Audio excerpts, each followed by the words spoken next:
3:30-র সময় তৃণমূল যেখান থেকে আমাদের উপর আক্রমণ করেছে সেখান থেকে তৃণমূলের বুকের ওপর দিয়ে আমাদের আবার মিছিল হবে। তৃণমূলের কত বড় গুন্ডা অবস্থান আছে আমরা দেখবো। বুকের ওপর দিয়ে আমাদের মিছিল হবে বলদেবতা গ্রামের মধ্যে দিয়ে।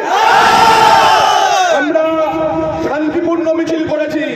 এখানে পুলিশের অফিসার আছেন, আধিকারিক আছেন। আমি বলছি নির্বাচন কমিশন শুরু হয়ে গেছে, নির্বাচন কমিশনের আন্ডারে। এখন কিন্তু মমতা ব্যানার্জির পুলিশ নন আপনারা। এখন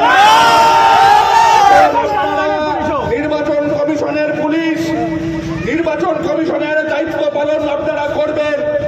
আমাদের কর্মীরা শান্তিপূর্ণভাবে তৃণমূলের পুরোচড়ায় পা না দিয়ে বেরিয়ে এসেছে। পুনরায় যদি আক্রমণ করে পাল্টা লড়াই কিন্তু আছে। আমাদের কোন কর্মীর গায়ে যদি হাত লাগে তার পাল্টা দেওয়া হবে। হাত গুটিয়ে বসে আমরা থাকবো না। তার পুরো দায়িত্ব নিতে হবে প্রশাসনকে, যাতে শান্তিপূর্ণ কর্মসূচি শান্তিপূর্ণ থাকে। ঠিক 3টের সময়, ঠিক 3টের সময় বেবিয়া সিনেমা হলের মাঠে ঠিক 3টের